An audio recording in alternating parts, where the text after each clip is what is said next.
Assalamualaikum warahmatullahi wabarakatuh. Kali ini kita akan belajar mengenai reproduksi seksual pada hewan. Reproduksi seksual ini adalah perkembangbiakan dengan melalui pembuahan sel gamet. Pada proses pembuahan hewan dibedakan menjadi dua. Ada hewan yang fertilisasinya internal, yaitu proses pembuahannya atau peleburan sel gamet terjadi di dalam tubuh induk betina. Contohnya kelompok hewan mamalia, aves, dan reptil. Kemudian yang kedua adalah fertilisasi eksternal. Ini proses peleburan sel gamet terjadi di luar tubuh induk betina. Biasanya pada hewan yang hidup di air. Misalnya kelompok Pisces dan amfibi. Untuk proses perkembangan dan pertumbuhan embrio pada hewan juga dibedakan menjadi dua.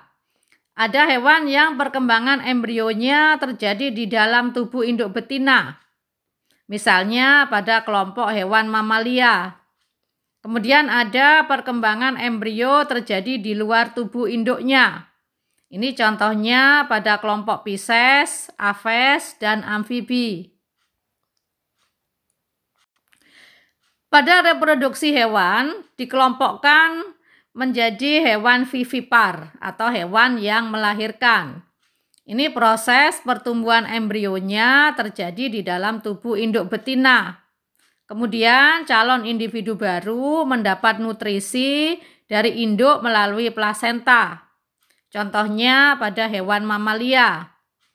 Ciri-ciri vivipar ini mempunyai daun telinga. Kemudian mempunyai kelenjar susu dan mempunyai rambut.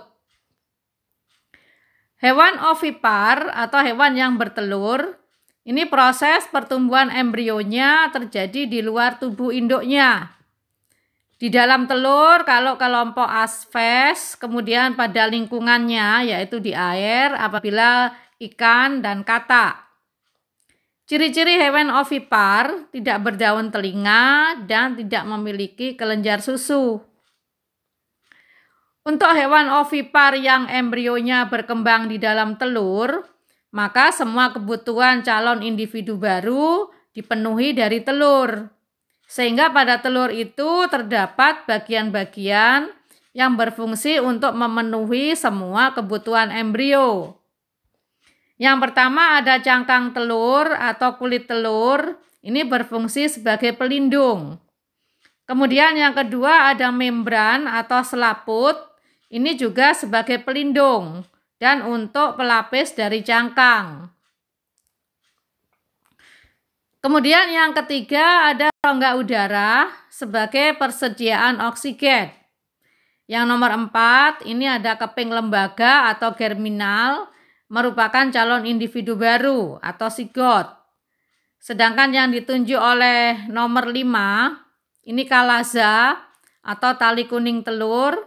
Ini berfungsi untuk menjaga kedudukan kuning telur supaya tidak berubah. Jadi untuk menjaga embrio agar tetap berada di permukaan kuning telur. Yang nomor 6 adalah kuning telur dan nomor 7 adalah putih telur.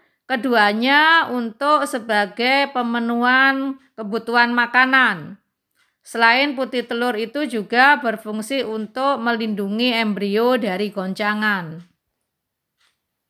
Yang ketiga adalah hewan ovovivipar, jadi bertelur melahirkan.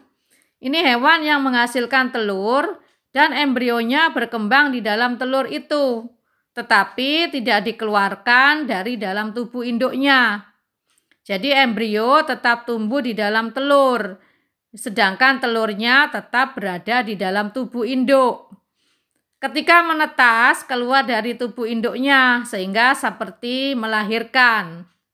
Misalnya pada ikan hiu, ikan pari, dan platypus serta beberapa kelompok reptil. Selanjutnya adalah metamorfosis pada katak. Ketika telur sudah menjadi kecebong atau dalam bentuk berudu, ini berekor dan bernafas dengan insang. Kemudian berudu akan menjadi katak muda. Ekornya sudah mulai memendek dan mulai tumbuh kaki belakang. Kemudian hewan muda akan menjadi hewan dewasa yang berkaki. Ekornya sudah lenyap dan bernafas dengan paru-paru. Berikut ini adalah kesimpulan perbedaan fertilisasi dan perkembangan embrio pada vertebrata. Untuk kelompok mamalia dan reptil, fertilisasinya terjadi secara internal, berarti terjadi di dalam tubuh induknya. Perkembangan embrionya juga terjadi secara internal atau terjadi di dalam tubuh induknya untuk beberapa dari reptil. Kemudian Aves, fertilisasinya internal, jadi terjadi di dalam tubuh.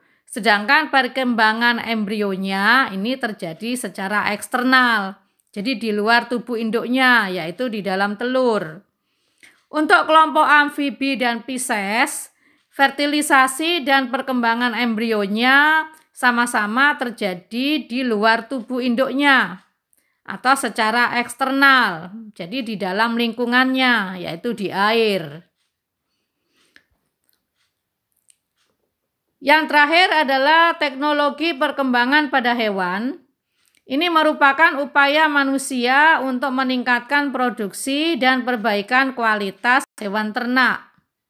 Antara lain bisa dilakukan dengan melalui persilangan atau hibridisasi, dengan cara inseminasi buatan atau kawin suntik, yaitu memasukkan sel gamet jantan pada hewan betina dengan menggunakan alat berupa suntikan. Manfaat dari inseminasi itu bisa efisiensi atau menghemat waktu, juga efisiensi dan menghemat biaya. Selain itu juga dihasilkan kualitas individu baru yang lebih baik. Demikian pembahasan untuk reproduksi pada hewan, semoga bisa diterima. Mohon maaf atas segala kekurangan, semoga bermanfaat. Wassalamualaikum warahmatullahi wabarakatuh.